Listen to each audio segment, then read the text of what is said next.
So We got a lot. you playing some drums?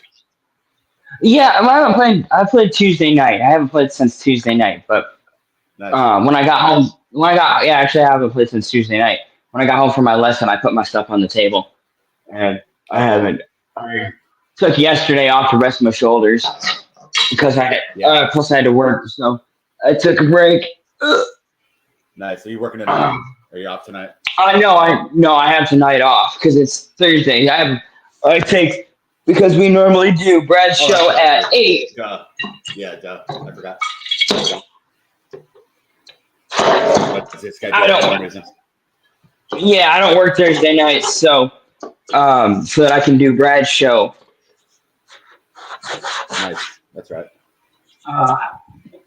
And I've got my living situation figured out, so I ain't gotta freak out and move in a month or anything. So I got that all squared away. So no, we were talking last week about losing jobs and being in between jobs and kind of okay, how am I gonna make it work? I got that unlocked for at least the next 16 months. So awesome. Yeah. Are you staying local? You're moving to a couple miles away, or moving? Nope. I don't have to move at all. I was able to figure it out. Cool. So, sweet. I got my money situation figured out. I'm gonna be able to pay off the car and have extra money in my pocket that's not going out the door every 2 weeks. So, yeah. I'm squared away for the next 16 months as long as I don't have any catastrophes between now and then. And I can start, I can look for another job or just focus on the one that I have and see if I can make that just the one work and have extra time to do things like play drums and this, and hopefully this will get going. Of course. Yeah. Here, let me close that. Okay. All right, where do you want to start this week? I don't know, maybe the most pressing would be the World Series. Just okay, yeah, we can start with the World Series. It's just last night. I mean, I don't. Did you catch much parts of the game or? No, I didn't watch much of the World Series. Last night I was working, so by the time I got home, gotcha. I was just really, checked out. They finally showed some life, but then I mean, you might have read about the fifth inning. Aaron Judge dropped a routine fly ball in center, and then their first baseman Anthony Rizzo, there's a grounder to him to get out of the inning. They were up 5-0, and he fields the ball, and the pitcher, it's like Little League. He doesn't even cover. And then 5 runs later, I mean, it avalanched just purely because of bad defense. And then 7-6, man. I mean, just a weak showing for New York. They bad base running, bad fielding. They really didn't hit until the last 2 games, and they just got smoked. I mean, 4-1. It kind of speaks for itself. The Dodgers beat out of them. No, I didn't see that coming. I thought it was going to be a really good series, but it was pretty. From what I heard, it's pretty dog shit. And the Yankees basically just folded up and went away. Yeah, and they're obviously maybe the star along with Ohtani, star of baseball, Judge, their leader, their captain, just couldn't hit a beach ball for the first 3 games. And then he finally heats up, and then he's dropping the ball the next hour. So it's like cancels that out. And then, so he couldn't. He showed up a little too late, and still messed up. Yeah, with the fielding, which they've always done. It's just not really a World Series, not like a really fast defensive pitching team. It's a bunch of sluggers, and if they go cold, that's why they haven't won in many years now. Well, that's what I was saying. Good fantasy or video game lineup, like a bunch of sluggers, but they don't know how to manage the runs, run the bases. They don't play defense. Their pitching's totally irrelevant. It's really not a playoff, definitely not a World Series type team. Just isn't. Yeah, a team that can get there. A team that can get there, but it's probably going to get beat by a more complete team. Well, that's what I said going into the series was that. I said that the Tigers play better D. Yeah. Sorry. Well, no, you're fine. When we were talking about this last week before the series started, it's like I said well, we talked about there being a lot of offensive firepower, but having one lineup go cold, and it really took if Judge stays hot, if he goes 8 for 21. With a couple of home runs and 5 RBIs, and they're probably still playing tonight or tomorrow night, Yeah, as they go. and he just go cold. And it's like you said that there could you called it. I was more heavy on like, oh, it's going to be like 10-8 or 9-7. And you said, watch if they go cold, it's going to decide the series. So you kind of predicted that. Yeah, I've seen it too many times over the last 25 years. You have a red hot team in the championship round. Usually, what happens is you have one team that takes the other team 7, right? You have one team that wins in 4 or 5, and the other team will go 7, and that team that goes 7 ends up staying hot, and they don't have as long of a stretch off. And so I've seen it too many times over the years, and that's what I was thinking going into this series is that what we would see is one side or the other one lineup would go cold. And of course, it's not the 9 guy. It's not the guy hitting one. I mean, Ohtani didn't have a really great series either, but yeah, true. He hit 118. Yeah, but the other guys picked him up. Do you think Freddie was the MVP? Would you have given it to Freddie? Yeah, I do, and he's been going through a lot and been playing a little injured, so that adds some elements, some intrigue, and I think some extra incentive to like maybe not give it to him, but didn't hurt his cause. But yeah, I mean, he hit 4 home runs. Yeah, I understand that. 4 home runs in 4 games in the World Series. I mean, the guy was just in fuego. But you were saying bottom of the lineup. That's a huge key to me. I mean, it could have gone to Tommy Edman, the 8th or the 9th hitter for the Dodgers, who they just acquired 2 months ago, maybe from the Cardinals for really nothing. Like their role player, Kike Hernandez. We've seen him do that for the Red Sox too back in the day. The guy just loves he loves playing in the clutch. That's a World Series type performer. So like they have those guys like catcher Will Smith, like a former All-Star. He's hitting like 7th or 8th. The Dodgers lineup is just so loaded. They don't have any thin areas, so it's like 1 through 9. You're getting They're not. The pitcher has to be aware of every hitter they have. There's no drop off in the lineup. Like with the Yankees, and that's what I was thinking going into this series was that 1 through 5 is going to be tough on both sides. Yeah, and it's going to come down. It's going to come down to 6, 7, 8, and which group of those 3 is going to get timely hits with runners in scoring position. And what I think we saw, and don't get me wrong, I didn't watch a lot of the series because I just didn't care. It's 2 teams that I don't really care about. I've done that before. I've done that plenty of times. In a sport that I'm really not that into. I mean, I like baseball. Baseball can be fun, but it's also super boring. It's so slow, and I have the attention span of a gnat. So, if for me, it's hard for me to get into a baseball game, especially with everything.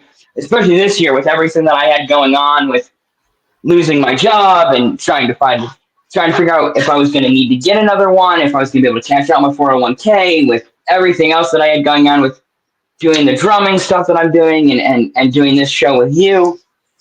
Yeah. I checked out on the baseball. And especially when LA went up 2-0.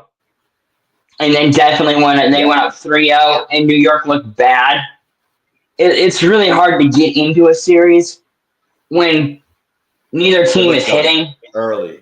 Or one team isn't hitting. Sorry, I should say. When one team isn't winning, and it's hard, especially when you really don't like either team. I slightly like the Dodgers better than the Yankees, but I mean, that's a shit sandwich and a slightly less shit-covered sandwich. It's not that much better. And I know you're a Mets guy, so yeah. My whole thing was I wish the Dodgers were down 2-1 in the best of 5. The Padres had the Dodgers on the ropes, and if the Padres had instead of the Dodgers, I definitely like the Mets to have beaten the Padres. And much more important for local over here, with their energy, the Mets had the best record in baseball since late May. Like the second best pitching in baseball. We're talking 3 or 4 months, not 2 or 3 weeks.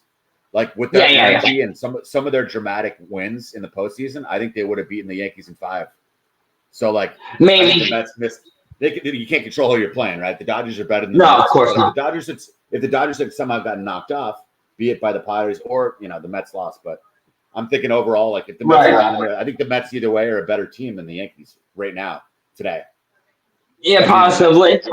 So it's like the Yankees, they're just kind of inconsistent. That sometimes they don't play hard and with passion. It's not a very likable team. It's just a rich. No. So Yeah, it's like, I don't think they're. Well, I didn't think the two best teams to me were not in the World Series.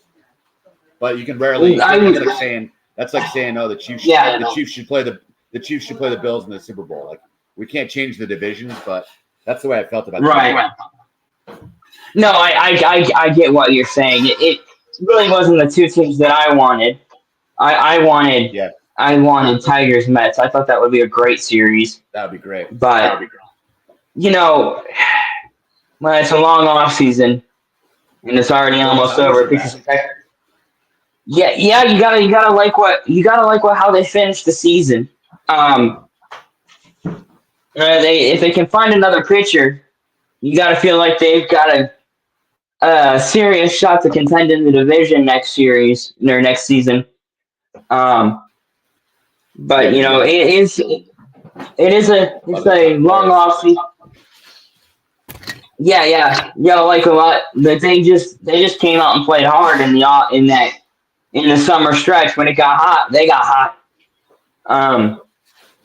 But it is a long off season, and pitchers and catchers report next week. So, I think a lot of the intrigue in the off season is going to be what teams like Cleveland, Detroit, New York do to shore things up and try to get better.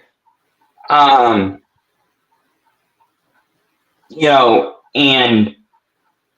is there something?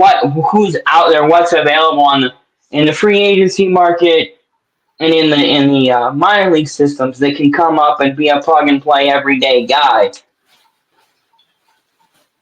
Yeah, well, free agency wise, it's going to be a treasure chest for people with money that want to add talent. You have pitching, you have Corbin Burns and Blake Snell, two Cy Young winners, and then you have third baseman, probably Hall of Famer. I mean, he's 30, he's still going pretty strong. Alex Bregman at third, Astros.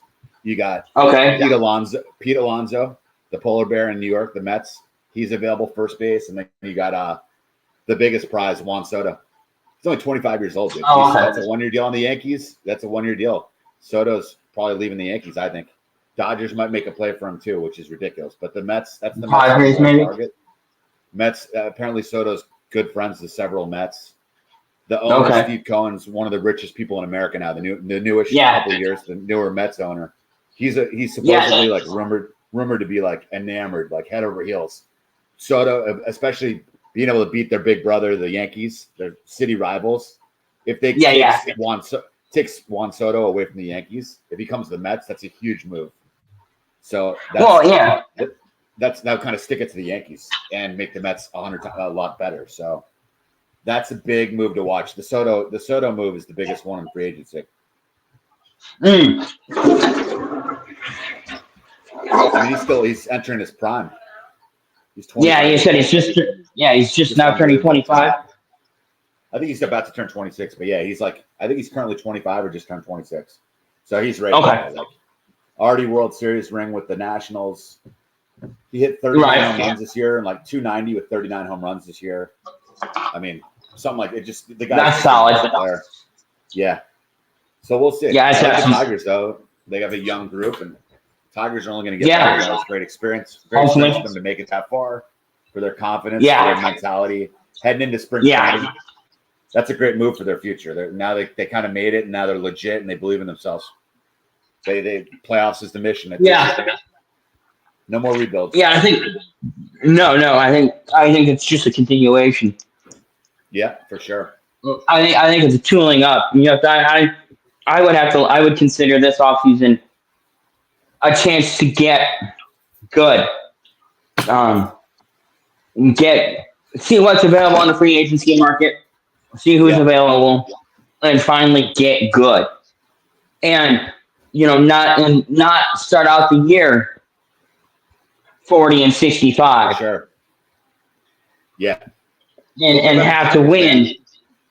Yeah, they don't want to get in a hole. But I mean, the cool thing for them again is just their youth. Like a lot of those guys hadn't been in the playoffs, so Torkelson finally played decent.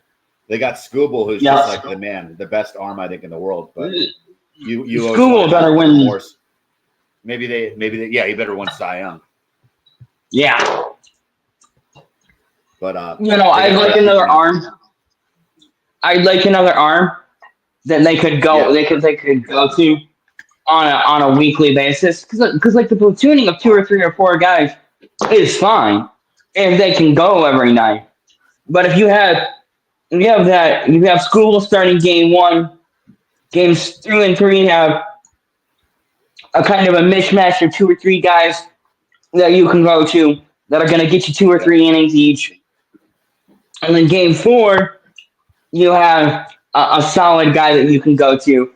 That's the lineup. And then and maybe even a 2 and a 2 and a 5 even. If you have a 1, a 2, and a 5, and then you kind of platoon days 3 and 4. Yeah. And you kind of play matchups and who's got the hot hand and who you're just feeling. And you kind of rotate through them as the season's going on and you're feeling things out and shore up the bullpen so you don't have you have a 7, 8, 9 guy. You got that's the after your starter, you need a middle inning guy, you need a 7 inning guy, you need an 8th inning guy, you gotta have a closer. You gotta have those three. We see it those 3 guys, and then it gets. Yeah, we see it throughout the year, and then it gets magnified tenfold in the playoffs. You have to have good arm. You can't just have 2 or 3 or 4 or 5 good pitchers. You got to have a good bullpen, or else it'll get. You got to have. Yeah, you got to have a World Series winning bullpen. A group of 12 guys that you can go to at any game situation. Like you're getting the ball, go out there and get it done. You're getting the ball, go out there and get it done. Get it done. You got to have 2 or 3 arms in the bullpen that you can go, okay, you're not on tonight. You're on a short hook. Gives up 2 or 3 hits and a couple of runs, and he's yanked. You got to have that next guy ready to go coming out of the bullpen. Yeah. I know the and I was just gonna say, I know that speaking from a Mets fan's perspective, they started 0-5. The Mets were like 10 and 20. 30 and 37, just crap bullshit like that. Not that much, not late, but for the first 2 months, it was pretty ugly baseball. And then they definitely late May on. But I remember, like, you always look back at those bullpen games. It's like missing a field goal in like week 2.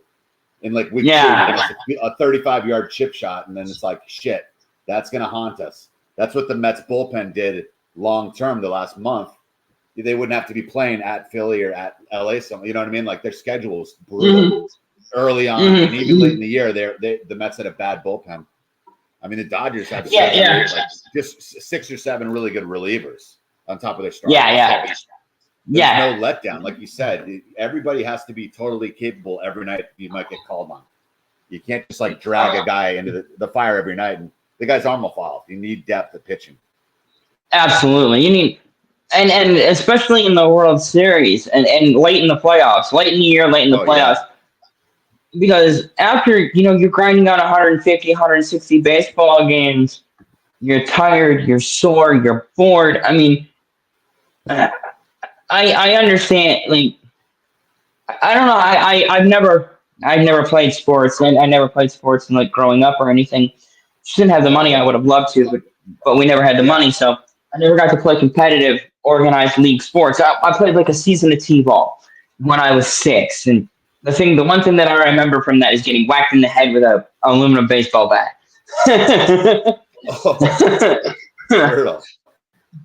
Yeah, I still got the wealth to prove it. Tough one. That one sucked. Was that were you behind a batter or like on a running? Yeah. What was the scenario? No, I was behind a batter. I wanted to try catching. And oh, heck yeah. And so I was standing behind the batter, and he swung the bat, and when he let it go, he let it go like that, and I was crouched behind Oh, him, and wow. it boom. Yeah. Oh, no. So that was my one and only concussion. But then we ended up moving out of town, and we ended up moving out of town, and I never could get back into playing organized sports growing up. And then when I got to college, if I'd known then what I know now, I would have done things so totally different.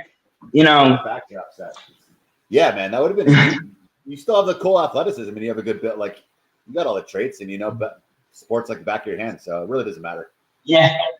Yeah, no, I wish I could have played. It's all good. Yeah, I should have gone out for my college baseball team, but I was too lazy to go down and get a physical. That would have been another fun soiree into baseball, but hey, it turns out baseball is the most boring sport to you, so it's all good. Yeah, you can concentrate more on football and the stuff you like.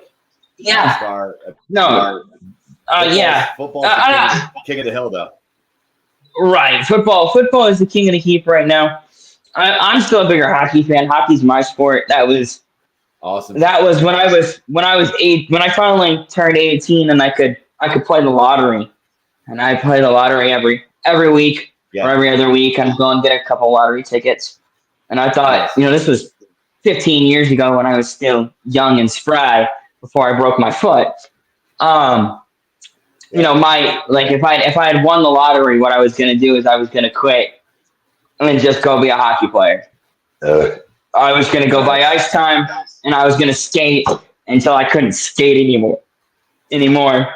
Now looking back on it, if I had a chance to kind of do things, like if I woke up in my childhood bed at 18,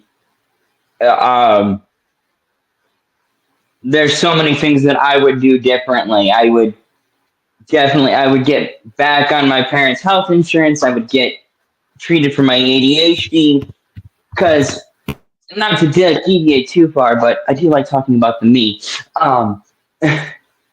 When this would have been 2008. We were hanging out at my grandparents' house, and they had cable, and at the time, and we didn't have cable. At my parents' house, we just couldn't afford it yet. And so I was sitting there and I was watching the military channel. I think it's American Heroes channel now, but at the time it was the military channel. And they were doing a story on some guys in Iraq, and they were taking small arms fire, so they threw a grenade in, they threw the grenade back out, and I was like, man, that'd be really, I'd like to try and do that. So after my senior year of high school, I volunteered to join the Army, and washed out of the medical entrance program. And so then I tried to take a year of college. I took a semester of college, and I just couldn't focus. And I couldn't motivate myself to do it. And so when it came to trying to study, trying to do schoolwork, when I had no structure, I had no regimented, you have to be up and you have to be at school at this time. You have to be, you have class from 7:30 to, or what time do we start? 8 o'clock, 8 to 8:45, and then 8:52 to 9:37, or whatever. And without that structure, without that regiment, without that routine of, hey, you get up, you go do your work, and you do school all day, and then when you get home, you have this much homework you have to do, and then when that's done, then you're done. Well, with college, and I don't know if you went to college or not. I don't know what your college experience was like, but for me, when I was doing college, it was like I hated the math, I hated the English. I was really good in the Russian class that I took. I took a Russian history class, killed that class, and I loved my psychology class.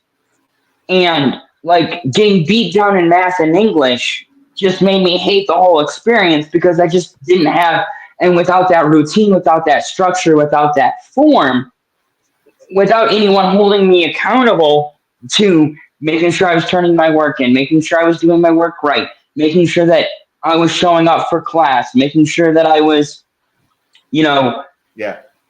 eating healthy, having a good breakfast, and getting to school on time, and having to, all those things that come with being a poor 18-year-old with concepts of a career. Yeah, sure. And anger management issues and behavioral issues that I didn't know were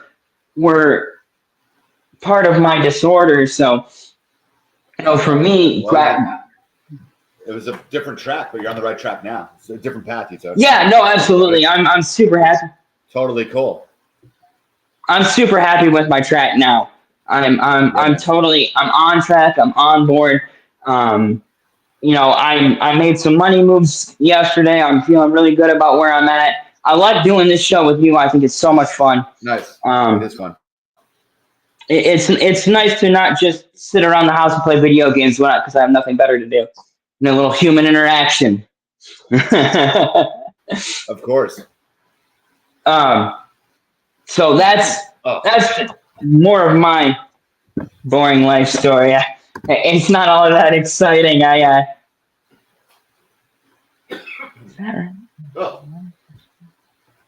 sore throat a little bit. I had that Tuesday.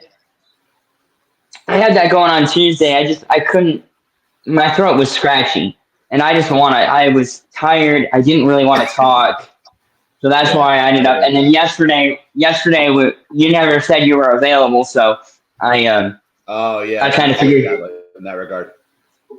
Well, you never said you were available, so I figured you were busy, or you just didn't want to do a show or whatever. So I wasn't bugging about it because I'm not doing anything all week. I just with my leg, I didn't sleep well. So yeah. It's erratic. So dude, I get a new boot fitted tonight from Amazon. I got a delivery coming in the big boot, but I haven't had the boot for a couple days. I have to get it fitted. So. Okay, gotcha. I was just tired. Like midday, I'm like, I'm going back to bed. I had nothing else on the agenda, so I'm like, screw it. Yeah, no, neither did I. 6 p.m. I'm like, 6 p.m. I wake up. I'm like, oh, dinner, and then the World Series. I didn't even move. Like, yeah. I hear you. No, that's how I was thankfully, when I broke my foot, it was college football was coming back that weekend. So, oh, cool. So for the next 5 months, I just binged college football. All I did was sitting because we had a recline because I broke my right heel, and I couldn't for 4.5 months. I couldn't put any weight on it at all whatsoever. Well, for 2 months, I couldn't put no weight, 0 weight. Don't even think about putting weight on it. And then I went in for my second checkup, and they cut the cast off, put me up on the machine, took a picture, put me back in the cast, and they told me, okay, now if you can handle it as your foot starts to heal, start putting a little bit of weight on your toes. And then as that gets better, as you're more comfortable with that, as your foot heals, start adding more and more of your foot. And and then coming out of that and rehabbing, I ended up I just did some in-home rehab and went right back to work. And again, another one of those, if I'd have known what I know now, I would have just stayed on short-term disability for another 3 years through my insurance. So shoot me in the head. Wow. Yeah. Live and learn. It's all good. But I had bills coming. Looking over at NFL. What do you think of the? Okay. Oh yeah, it's true. The bill part is huge on disability too. Yeah, I didn't. I wasn't able to do that. So. Well, I could have gone through because I had insurance through because I got in a car crash. The insurance paid through for all my medical stuff, all my back pay, and they would have continued to pay my bills for another 3.5 years which I didn't find out about until after I went back to work. And once I'd gone back to work, then I couldn't retroactively be like, no, I'm going to stay on short-term disability. They would have paid 85%. Yeah, so anyway, gotcha. Back to, we can get into the NFL. Who do you want to start with? You want to start with Billy? I was going to say right away that. No, I thought the Lions. Your Lions looked awesome. Okay. They can't be stopped offensively. And no Jamison Williams, who's their home run threat. It hasn't slowed them down. Other people step up. Their play calling's awesome. Like we have always said for several weeks now, that it starts up front. Their offensive line, they have massive holes for two really, really good running backs that are different. Yeah. And then they have so much time for a smart, much more sure, super talented quarterback in Goff. And then now he's got just weapons everywhere. Great tight end. I'm on St. Brown. I mean, the list goes on. Tim Patrick's coming. Whoever they bring in, to fill in, steps up immediately. So they just As long as the defense holds up, Hutchinson sucks. It hurts. It bites. But it really does. But their offense is just getting better. Exponentially better every week. I don't know how much the Hutch injury hurts, because what I saw was about. Well, I want to say, because I actually got to watch the game because they played Tennessee. And living in Tennessee, Tennessee's the home team, so I automatically get the Tennessee game. So watching Detroit play Tennessee, what I saw was an adjustment period to not having Hutch. It took about 5 quarters from the beginning of the Minnesota game to the end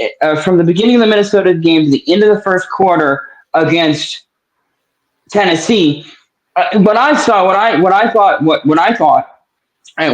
noticed was a retooling of that defensive okay, we don't have Hutch. We're gonna have to figure out different ways to get to the quarterback. We're gonna have to figure out different ways to disguise coverages, to bring backers on different blitz looks, overloading one side or the other.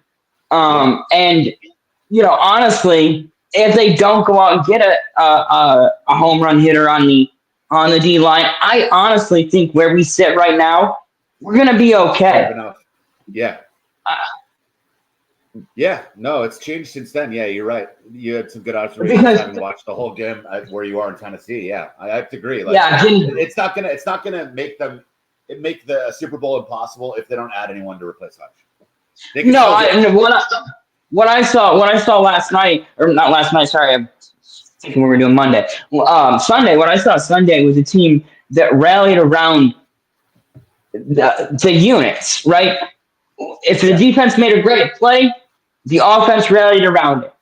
Like, how many trips? They had 5 red zone trips, and that's because they started 4 of them in the red zone.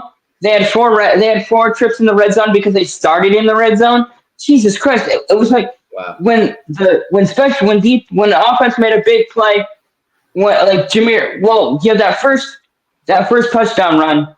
Jameer, the defense makes a great play, and the offense picks them, and the offense picks them up, right? The offense gives them, the offense cashes in. Okay, then that next series for Tennessee, boom, boom, boom, boom, boom, right down the field, and Mason Rudolph runs it in for a touchdown. And what happens next? The offense picks up the defense. The offense comes up, one play, boom, right down the field, gone, 70 yards, touchdown. Every time that Tennessee mounted a comeback, every time Tennessee made a play, one side or the other was answering with a play of their own. The defense made a play, offense stepped up. Offense couldn't get a drive going, punt the ball away, defense stepped up. Defense gets a stop, special teams steps up. I mean, it was a concerted effort from the entirety of the team. Jared Goff went 12 for 15 for 85 yards and 3 touchdowns. And it wasn't because he played bad. It was because they played. Because they were inside the 20-yard line on 4 of the 7 drives that they had that they scored on. Yeah. 12 of 15, 75% completion. He's kicking ass. But yeah, you're right. It's a well-oiled machine, and they're getting good field position is a testament to the defense. So and special teams on all cylinders. Special teams, of course. And that too. Yeah, of course, special teams. Yep. And then to close the thing out, to get the 50 to hang a 50 burger on Tennessee, they kick a 51-yard field goal. It's that insult to injury. Yeah.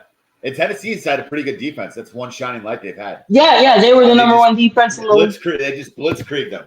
They just totally rocked from start to finish. And I just don't see anyone in this league, and I just don't see any. I think that there are a lot of quarterbacks. Yeah, I think pretty much outside of maybe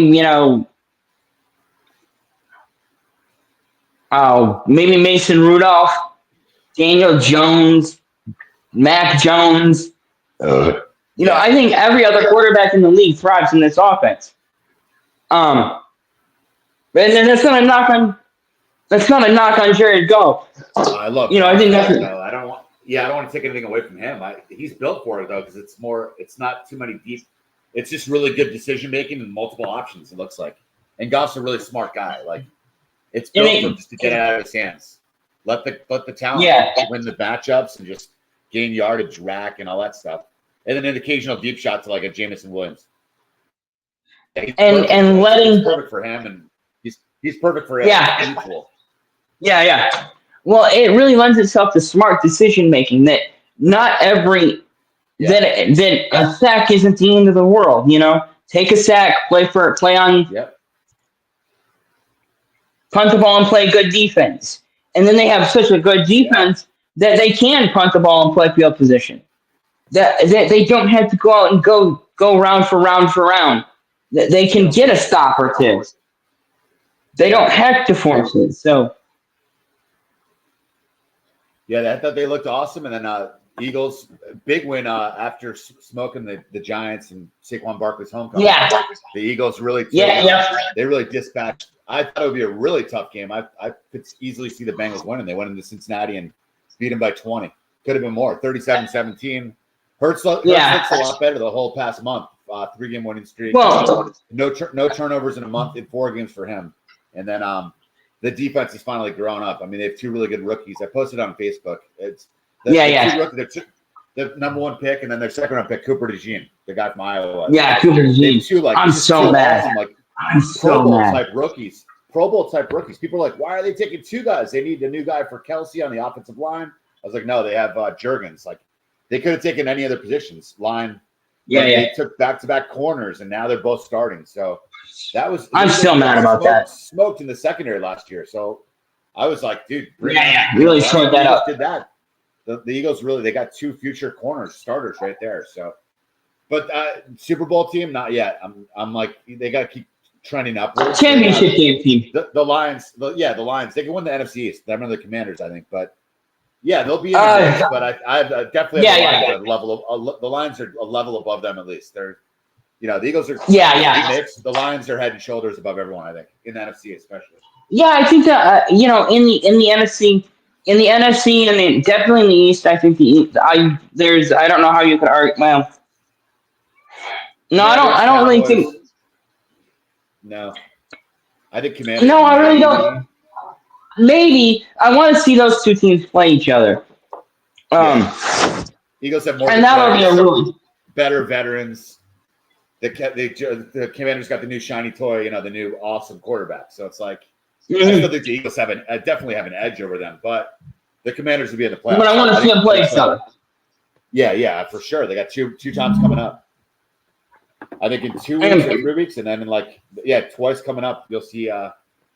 Commanders. Yeah. I gotta take a small break too. I can still hear you though. Yeah. Same. I gotta go. Grabbing the crutches. I gotcha. No, I want to see the Commanders play the Eagles, and then we'll really know where we stand. That's one of the things. What's one of the things that I like about this week is the Lions play the Packers.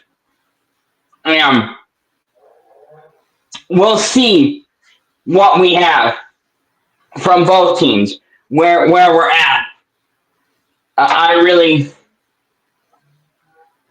think that whichever team wins this game really gets to separate themselves for a while from the pack, in the NFC at least.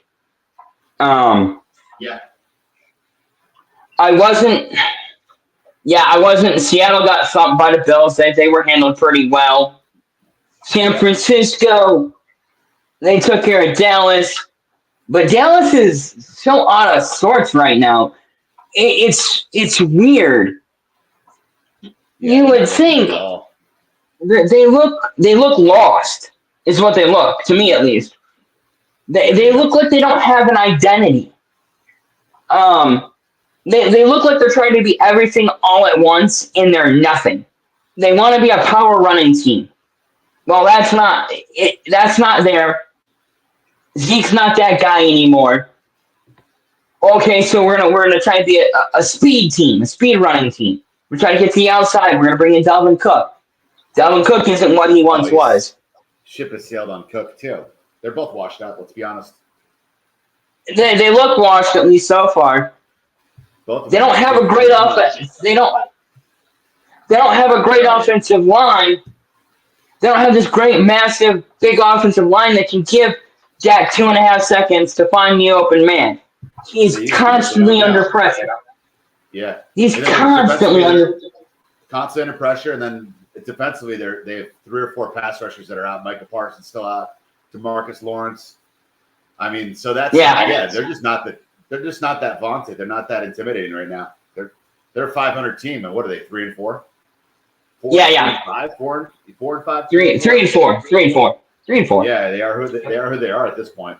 It's pretty mediocre. They're not the talented Cowboys of old. They're just not as talented. I don't think. There's other good NFC teams. They're not god awful. I mean, outside of Dallas, because Dallas fans can't be objective, and we know that.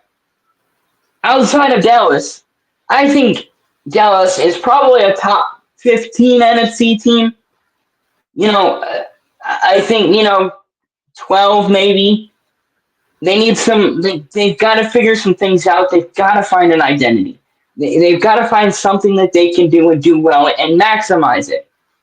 And offensively, they haven't been able to do dick all year.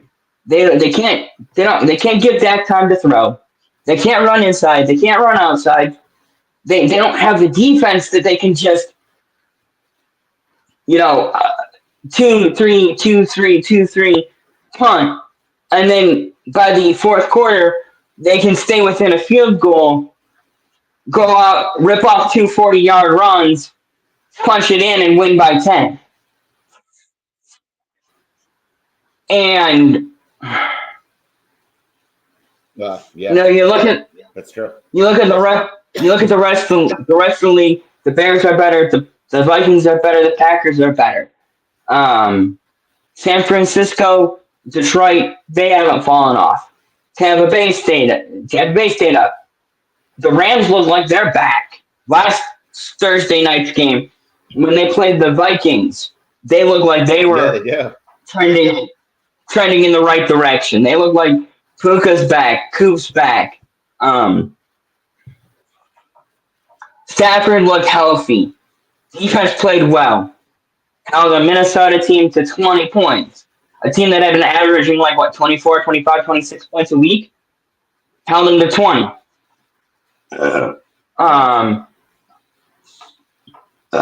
I would say that the Cowboys are in that C tier list with Arizona, Seattle, Tampa, Atlanta.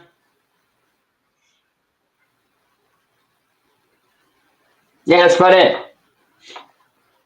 And then, Detroit is clearly heading. Detroit is clearly.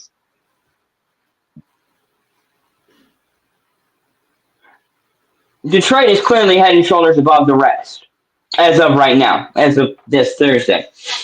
Then I'd say you could throw just about anybody at the 2. So you could say the Eagles, Packers, Commanders. I think you can make a case for either of those 3 teams. And then San Francisco, Seattle, Atlanta, Tampa Bay, and I think Dallas is right there in that same conversation. Because Carolina's bad, the Saints are bad, Panthers are bad, the Saints are bad.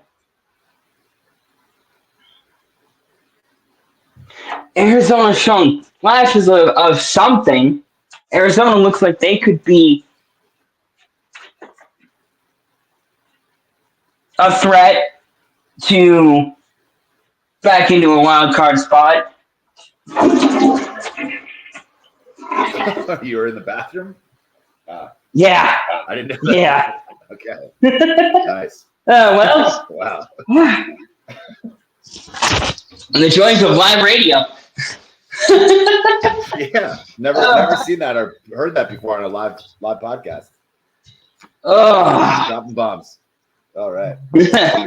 Well, Judy. I just called it Daniel Jones.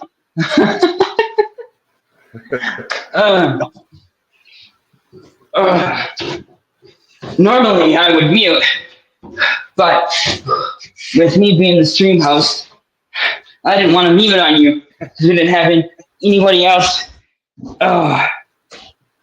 for you to bounce stuff off of. Like that's why I asked, that's why I reached out to you and see if you'd want to do a show during the week.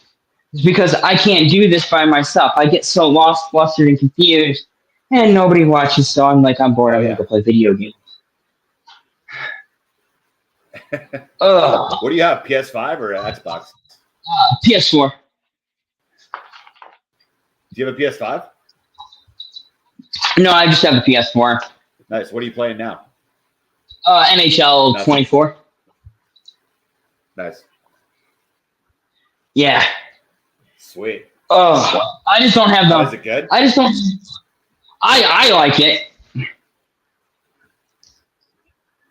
I have fun with it, but were you making trades and stuff, working the lines? I do creative player. I play in creative player mode. Oh, cool. Yeah, nice. Yeah. What about my hockey fantasies? No. Yeah. Make it Chicago. Sweet. Yeah. I hate losing. So we just finished up the regular season and we're 82-0.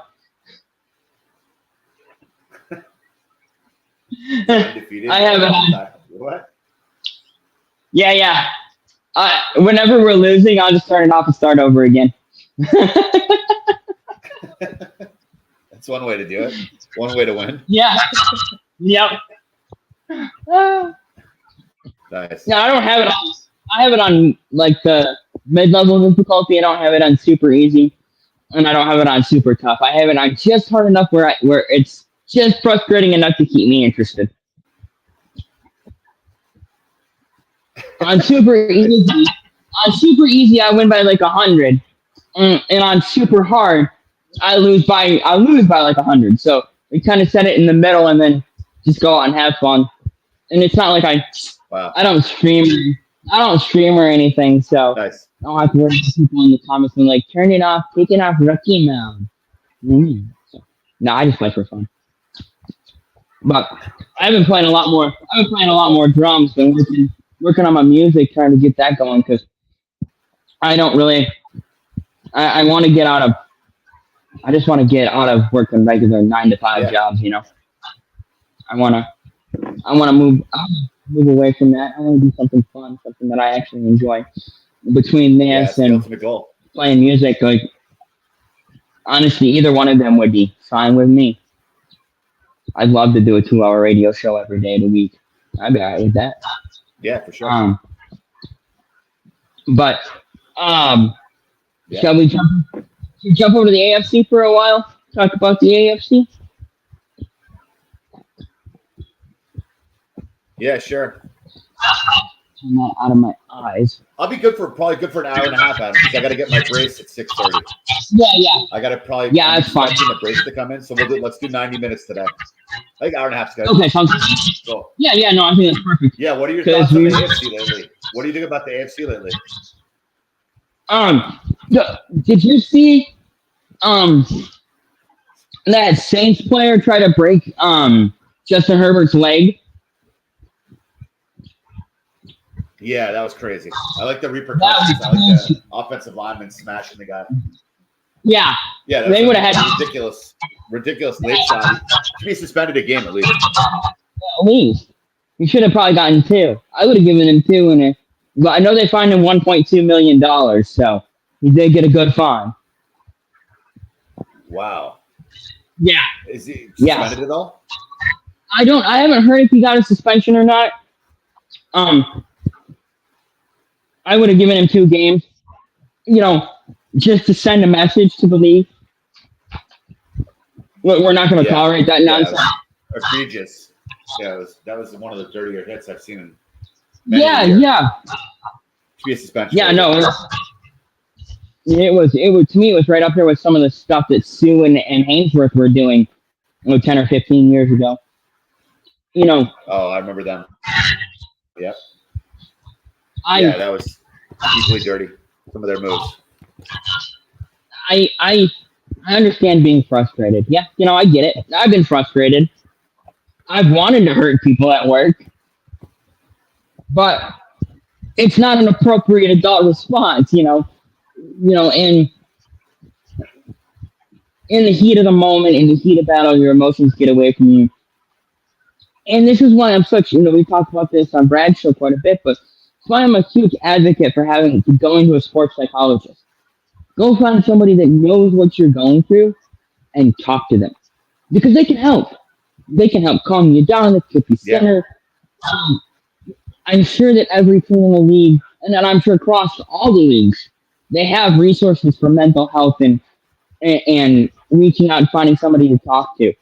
I know it's not the big macho man thing to do, but speaking from personal experience, the one thing that I'm really missing about having my old job is not having insurance anymore, and I have to figure out how to pay for my doctor visits out of pocket. And these guys, you've got millions of dollars. You can pay $75 for an office visit. Go find somebody to talk to and get your head on right every week. And then it's not going to be every week. You ain't got to go sit in the office and cry for 3 hours on a Friday afternoon. I'm like, go find, on a Tuesday, like on Tuesday morning, go sit down with your therapist, and especially a sports therapist, somebody that understands what you're going through, what you deal with on a daily basis, someone that specializes in sports medicine and sports mental health, and just talk to them for 20 or 15, 20 minutes even. Yep. And you leave, and that's it. Get everything off your chest. There's patient, doctor privilege, client, patient, client, doctor, patient confidentiality. They're not going to talk about it with anybody else. They're not going to tell the media. They're not going to make, Tom Brady has been seeing a sports psychologist for 25 years. There are resources, there are opportunities. I look at so many of these guys that get in trouble for dumb shit. Yeah. Every week. And this is something that I think, because I think athletics and ADHD go hand in hand. And we'll get back to the AFC here in a minute. I just want to go on a quick rant. But go for it. Because I think it's important, because I look at what happened with Jamison Williams and getting busted for PEDs and then getting picked up for having guns in the car and not having secured the guns in a proper way. That's a mental issue. That's a brain that's not thinking, right? That's not thinking through. And I know for myself, and I have ADHD, been diagnosed since I was 9.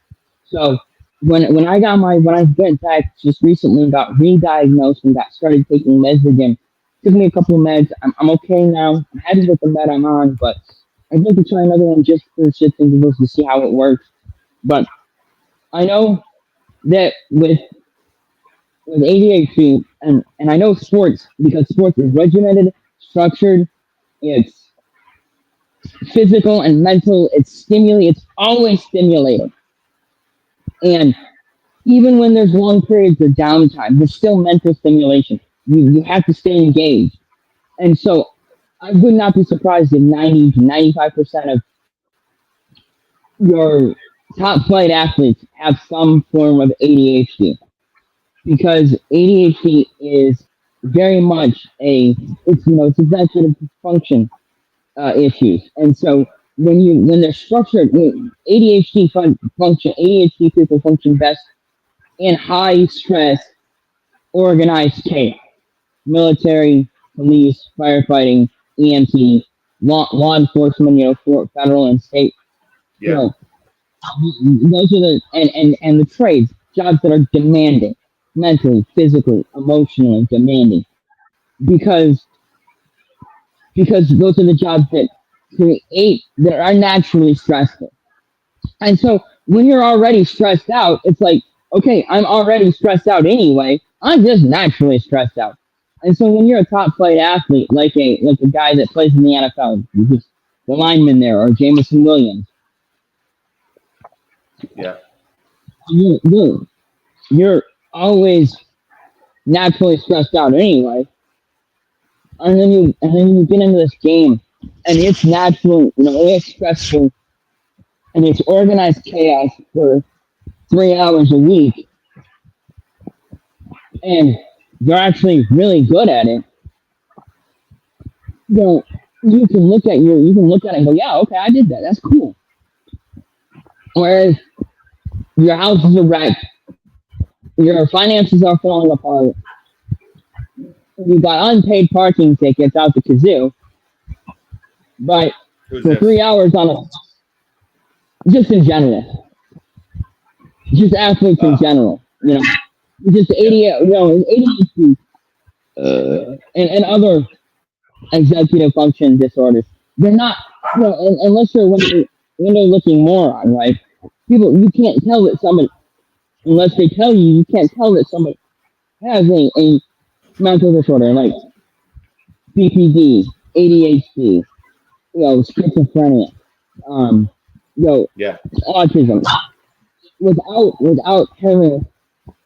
knowing the person well enough.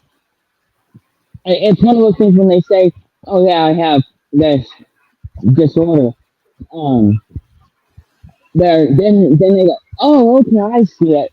But for a lot of people, they just can't see it because when you're at work or you're at school or you're out of function, you don't want to make people upset, and you do your damnedest to not make people upset, not make people hate you, and so you fake it. You fake it till you make it, kind of deal, right?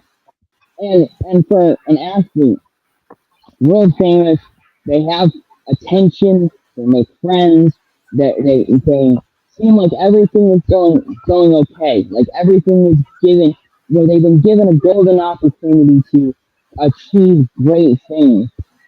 Um, I think his name was, I want to say it was Jamison Crowder, played on Memphis last year, and you got suspended for like 80 games last year, and Wow. it's one of those things that, and you know, not to diagnose without being a doctor, um and not having talked to the patient personally. One of the things that I noticed is that, you know one thing that is with ADHD and other disorders like it is that you're genuine when you feel you feel genuine remorse. You feel guilty about doing things or not doing things, breaking promises, missing deadlines, being late. Um, you strive to be perfect, and it's really hard when you're hanging out with people and they're doing things that you like to do, drinking, smoking, carrying on, dancing, um, unprotected premarital sex, promiscuous behavior. When all your friends are doing it, it's very hard, and then you get in trouble for doing these things. You say, yeah, okay, I understand what I did wrong. I'm not going to let it happen again. And 2 weeks later, you did great for 2 weeks, 2 months, 2 years. But without the ability, because your brain didn't develop the way that a non-neurodivergent person's brain would have Got my developed. dog a minute. I'm listening to you. Yeah, you're good. Yep. When an ADHD person's brain develops, it doesn't Yep. write itself. It doesn't develop in the way that a normal brain develops. All the pieces parts are there, but they just didn't grow in at the same rate as a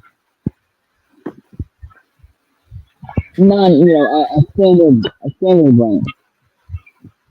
And Yeah. so like you can genuine remorse, genuine consideration, genuine concern with, yeah, I know I fucked up. I made a mistake. It's not gonna happen again. And then you've already forgotten what you promised not to do.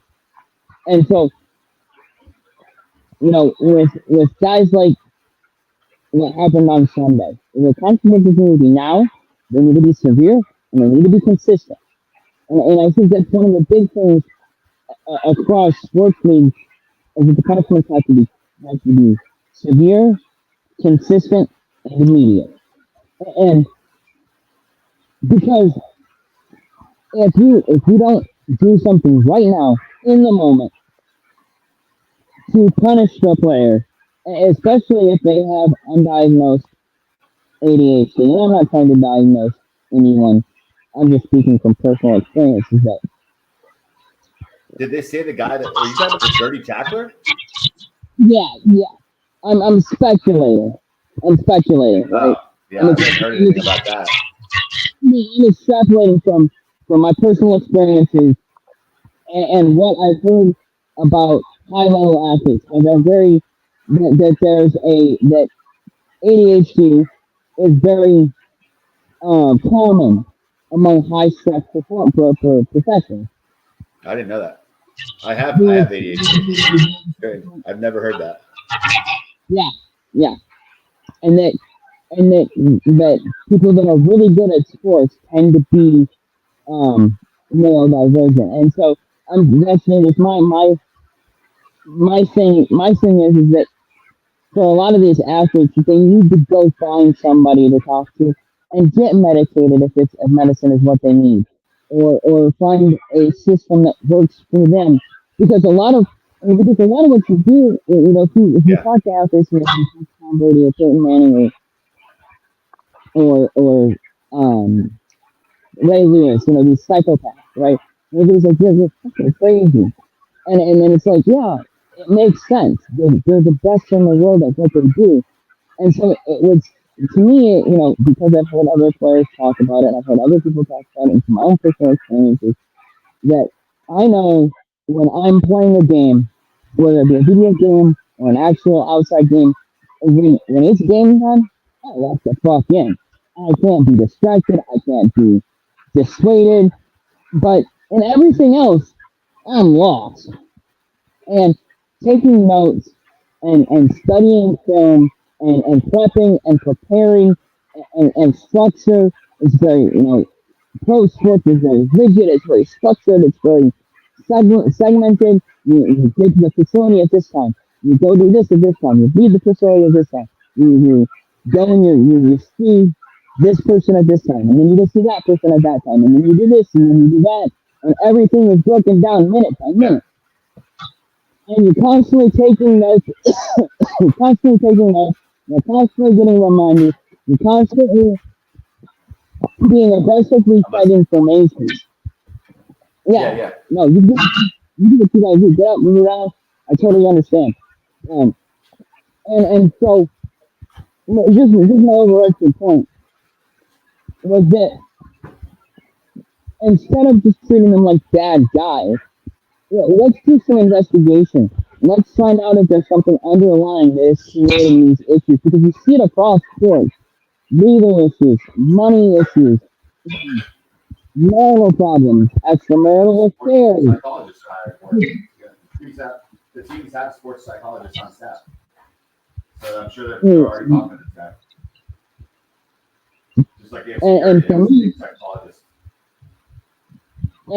I just have to wonder how much of that is because these guys are neurodivergent. They have mental health issues, and because they're manly men who play a man's game. Well, that's the thing.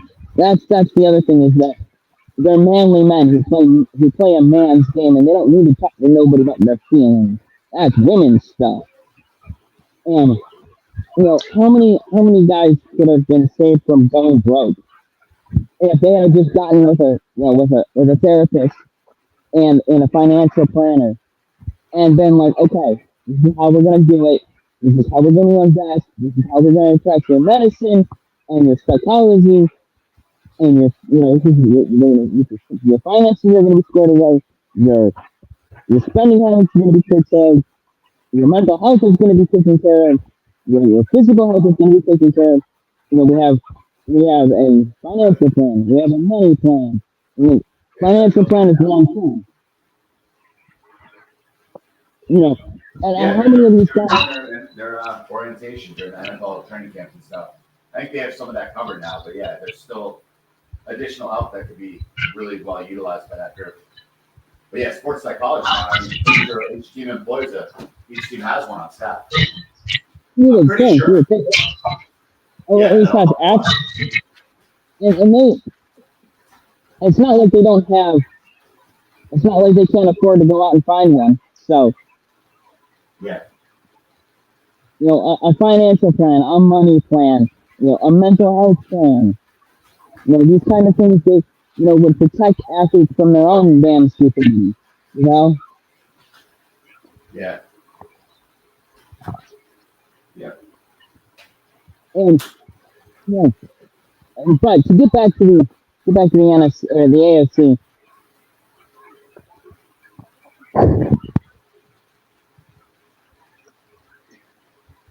I think Kansas City is probably the best team in the AFC, but I think it's Kansas City and Buffalo.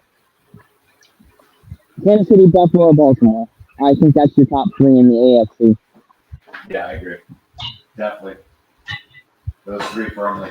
Yeah, Browns knocked off the Ravens. Every team's loose. Every team's good for a letdown. Of course, Browns got some energy with Watson finally being gone, with some new energy with James Winston. So, yeah, I'm not worried about the Ravens. They're still awesome. And then, of course, KC. And, yeah, Buffalo's right there. They're my three, too. Buffalo's dangerous, man. They just added Amari Cooper, too. Their defense is playing great. The Bills are for real. They always are the last several years. And this is a good Bills team. They can get the ball for sure. They've been due. Bills Lions would be a hell of a ball game in Bills could have gotten there, last maybe 4 years with Josh Allen, man. They've been close several times. Yeah, they have. Maybe this year they push through to the Super Bowl. And lose to my Lions. And win next year. I think Pittsburgh needs to be in that conversation for 4. I really like what Pittsburgh is doing. I think they're super dangerous. Let's see, who else is in the AFC? I think Denver is an interesting watch. We'll see how their season shapes up. Because they're 3-5. They're 5-3 now. They beat up the Panthers. Yep. They're good. Which the is Knicks one. is coming on. I mean, rookie Sean Payton.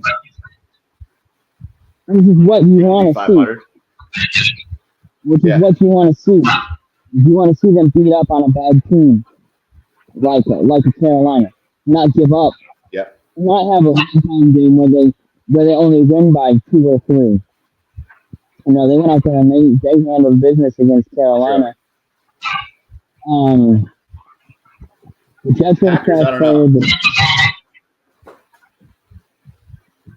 I was just going to get into the NFC. I don't know if the Packers, they're definitely not in my mix there, but yeah, I agree on your AFC.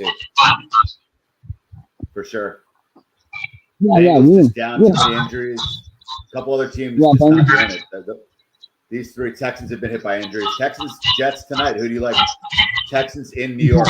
Jets or Texans? Texans.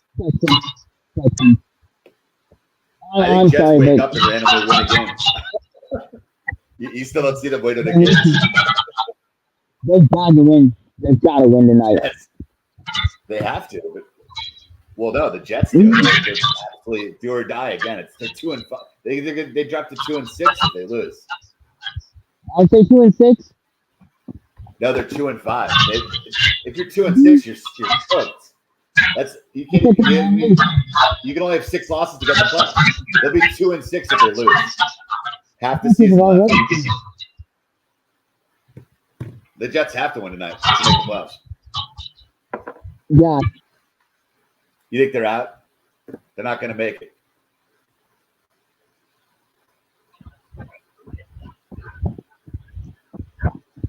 I'm right.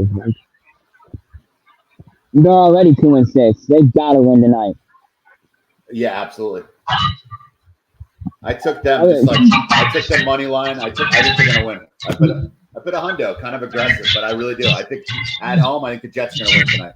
Because, dude, Texans, Diggs, and your boy Michigan, Nico Collins, they're both injured. Texans got big injuries. Stroud's out. Nico Collins is out, and Stephon Diggs is out. I know Diggs is up. I think Nico's back this week. I think they get Nico's back this week. I'm pretty sure that's what I heard earlier. No, Nico's out one more week. Oh, is he? Did they shut him down for this week too? Just Tank, yeah. Yep. So it's just Tank, and then Schultz is pretty good. I don't know, man.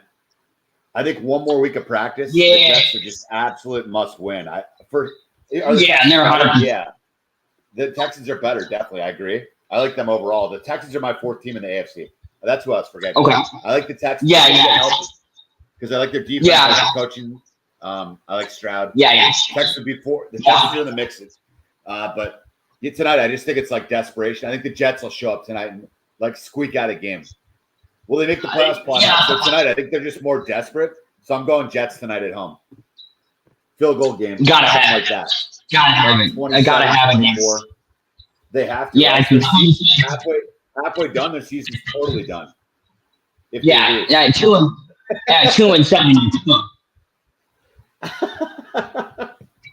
That's like lottery. That's like top 3 picks. Yeah, at 2-7. At 2-7, your season's over, bro. Rodgers can go on a darkness retreat tomorrow if that happens. He can start his retreat early.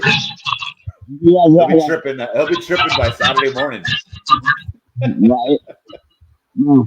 Yeah, see you, Aaron. Care on Rodgers. Carry on my wayward son. God. They are a comedy, a soap opera. That's for sure. Jets better do something tonight, man. Watch Rodgers get taken out first play. Yeah, I know, right? Gosh, you never know what you're gonna have with them. Rodgers has a bad trip in the bathroom before the game, and he could be punching on his helmet and puts it on backwards. Retires. Yeah, no kidding. Gosh, it's gonna be an interesting game. Glad that's on tonight. Yeah, I agree.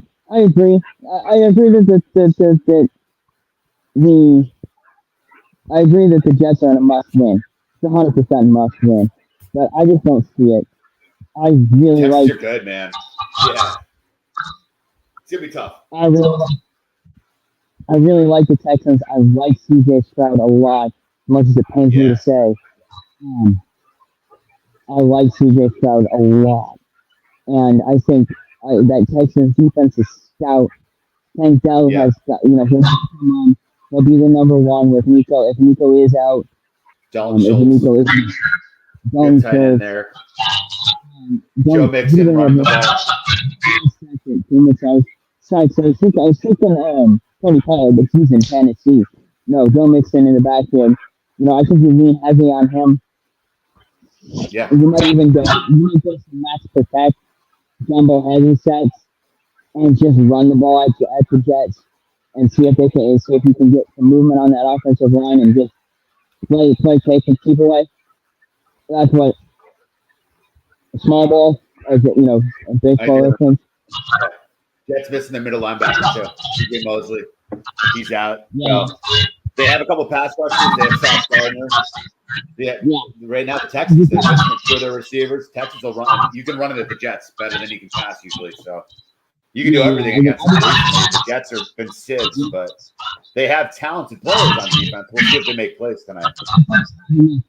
they don't have a team. They have a lot of individual players. They don't have great team talent. Exactly. Yeah, they should be a lot better than they are. They don't have like a guy in the middle like a Luke Kuechly or a Teddy Bruschi or a Brian Urlacher or Ray Lewis type guy. Ed a guy Reed, that, you know, Ryan Dawkins. Yeah. Yeah, he's a middle linebacker. Yeah. But those because that's the guy that quarterback. They don't have a quarterback on it defense. Yep. They have a lot of individual talent. They got what's his nuts back. They signed him that end guy. His name's escaping me now. Hassan Reddick. Is that his name? Yeah. No, you're right. Jets without the middle linebacker. The Jets are kind of like rudderless. They don't have their leader. And Mosley's really good. We used to hold Baltimore Ravens. That guy's a badass middle linebacker. They're just kind of flat with that.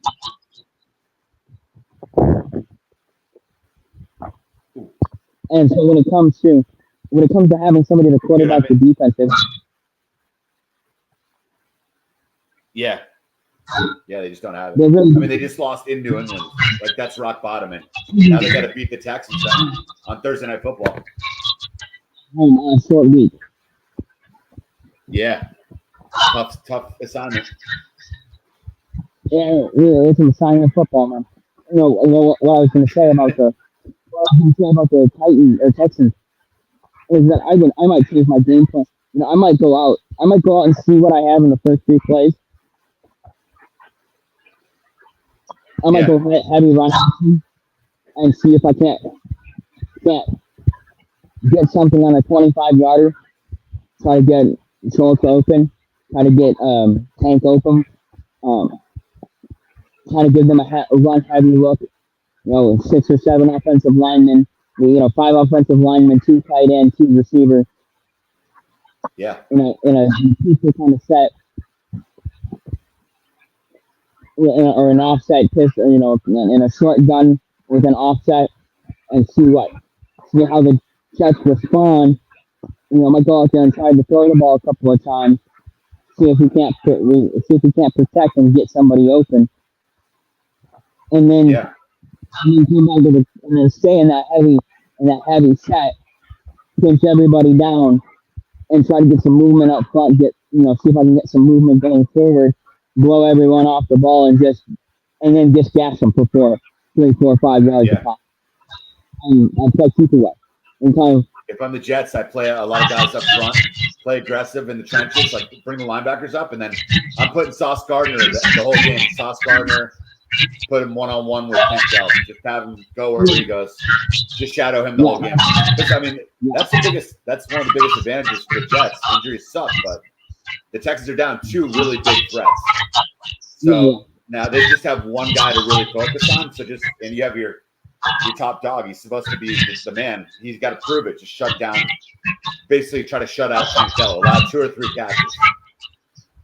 Yeah. They're lucky. They don't have to. Nico Collins is the man. Plus Diggs. That's a lot of talent missing for Texas. Mm-hmm.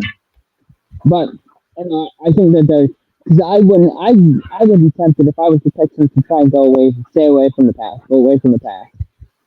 Just run, and get in some jumbo sets with a lead blocker in there, and just run the ball. Maybe even put Stroud on a boot and see if he's got a little bit of running ability, and let him kind of create with the ball. And back when he was playing at Ohio, let him do some of the stuff that he was doing at Ohio State. The crossers and underneath stuff where you can use your 3rd and 4th guy as possession receivers. That old school New England extended handoff. Yeah. Type stuff. That really is in front of behind the linebacker, in front of the safety kind of stuff. Where you've got in-breaking routes across the middle of the field where the linebackers, you try to get them caught up in the loss, and you get this guy coming across the formation to your quarterback's left, and you got the guy coming across the formation to quarterback's right, and one of those 2 guys is open with clear out routes on the outside where you have both of your receivers on a fly, where you might have like you'll have the wide side receiver coming across on a deep in, and the slot receiver coming on a shallow in, and your outside your near side outside receiver on a 9 route or a deep on a deep in, and you might have your tight end on a sit down route in the flat at like 5 or 7 yards, and Yeah. trying to create in that short and intermediate game, and let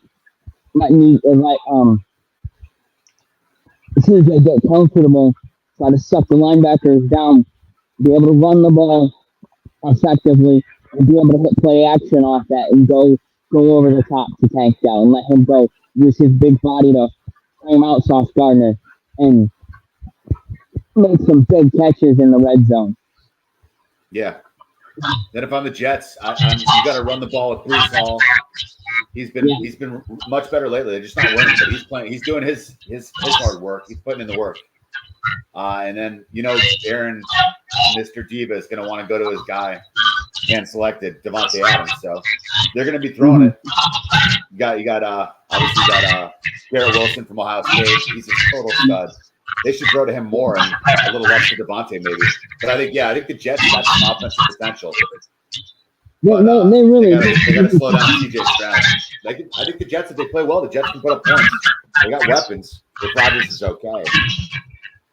Yeah, I think you could see. I think a lot of it would come down to the Jets' ability to protect Rodgers and keep him upright.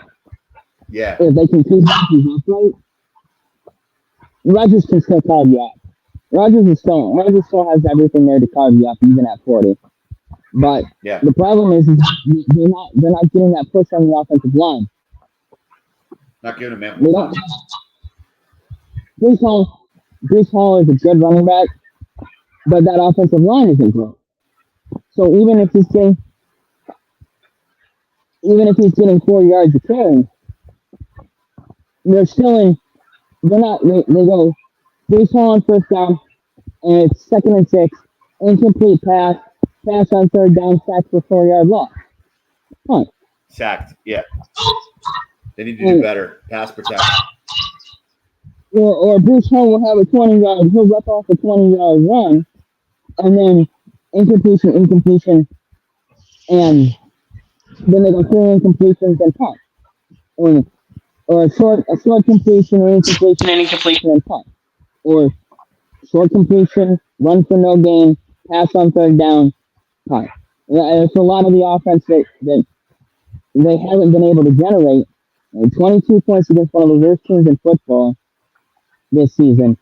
And they fired Robert Saleh because he wasn't, him and Lord Diva there weren't getting along, because Darth Rogers knows better than anyone how to manage a football team. So you get rid of the guy who's been a potential coach of the year candidate, a top 5 coach in the league, a great coordinator, and because Diva there can't handle having to take direction, and now they have the interim guy who's now 0-2. They don't get Devontae Adams when they're 2-4, and now they're 2-6, and it's like, as a Jets fan, you have to just be like, when does this stuff in? Haven't won a Super Bowl season since. It's absolutely over if they lose tonight. Haven't been to a Super Bowl since the one they won. Haven't been to a championship game since 2008, 2007, 2008, 9, 9, right? Yeah. Who, Jets? Sanchez? Sanchez Yeah. is the last one, right?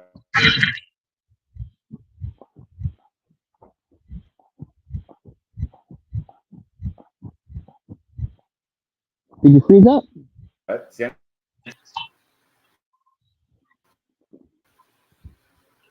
Say again, you froze up on me, bud.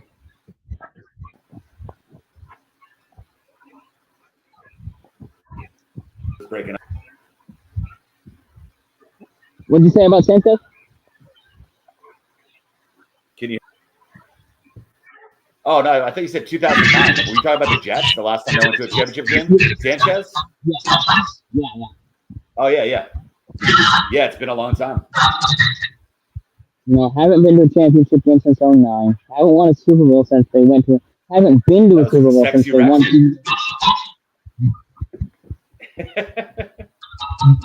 Talking all that shit. He was a maniac. I liked him.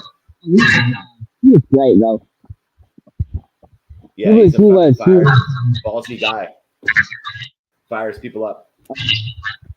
Oh yeah. And they haven't been competitive since.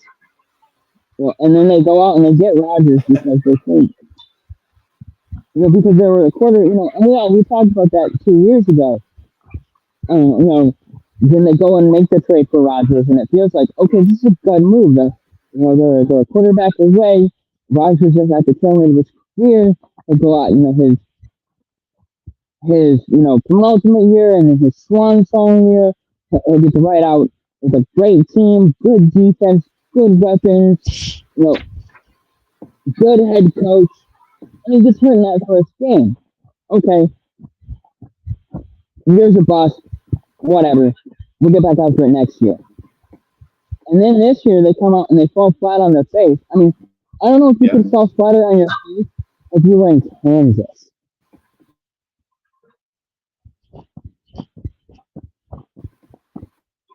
And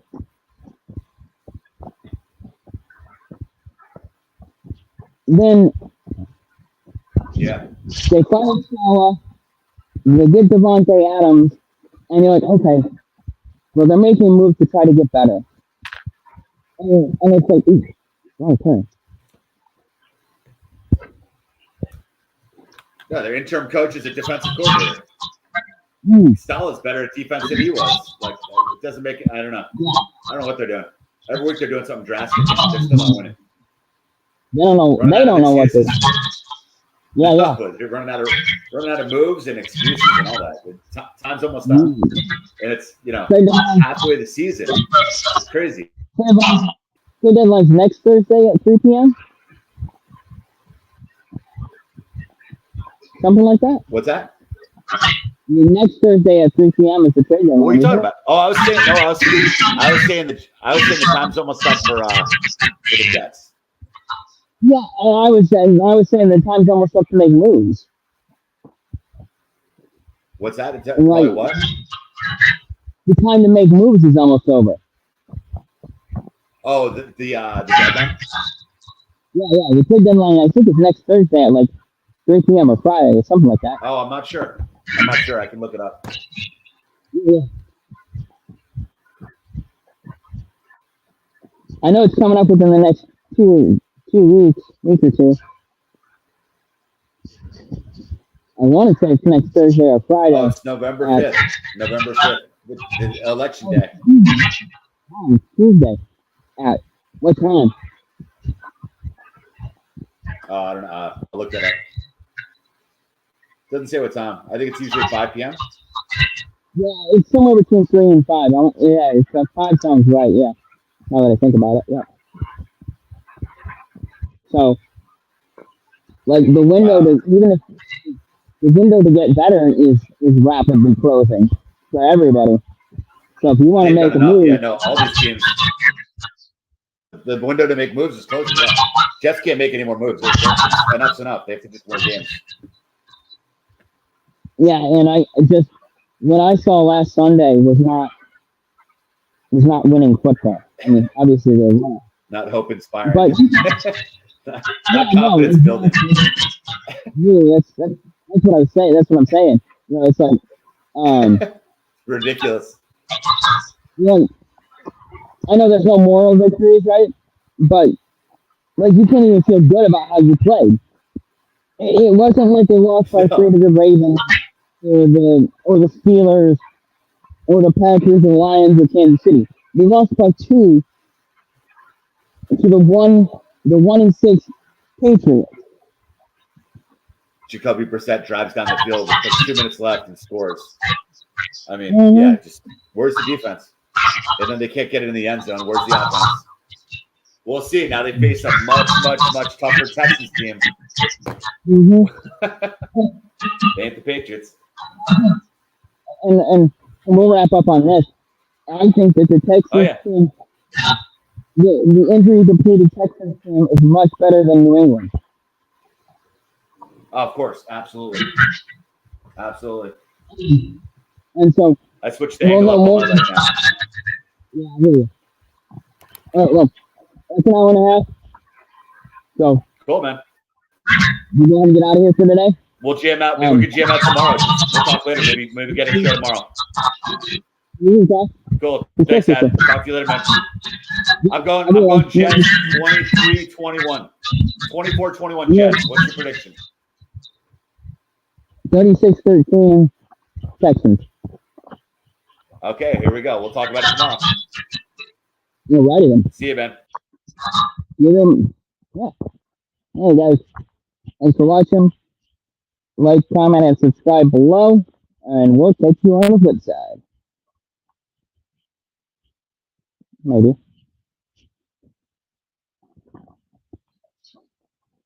Oh.